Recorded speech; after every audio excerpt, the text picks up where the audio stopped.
The son of a Putnam County couple involved in a brutal crime says he does not believe his mother's alive. Sheriff Howard Sills says that there are few clues in the murder and beheading of 88-year-old Russell Dermond and the disappearance of his wife, Shirley. Channel 2's Richard Elliot live outside the Putnam County Sheriff's Department with why the sheriff hasn't called in the GBI for help. Yeah, the Atlanta Journal-Constitution spoke with the Dermond son late this afternoon. Keith Dermond in Jacksonville says part of him hopes his mother went quietly because he says the thought of her suffering over the past 2 weeks is simply too much for him to bear. Meanwhile, the sheriff here has asked for assistance from the GBI crime lab, but not from GBI investigators.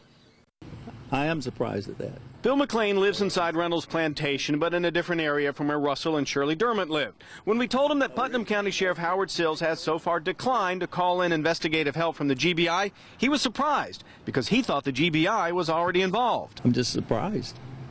I would think they'd be calling in all the help that they can possibly get.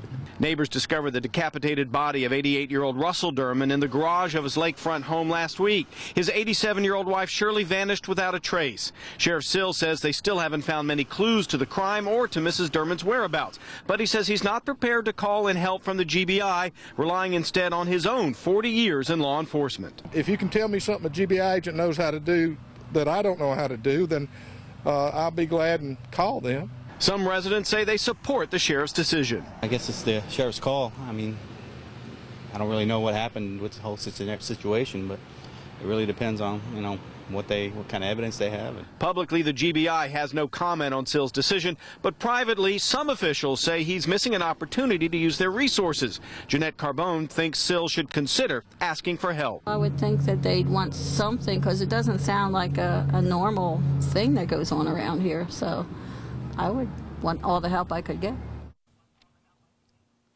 Now, unless directed by the governor, the GBI does not get involved in cases unless specifically asked by a local law enforcement agency. Now, Sheriff Sills is using help from the FBI and at least 6 other sheriff's offices to help him look for clues in this case. We are live in Putnam County. Richard Elliot, Channel 2 Action News.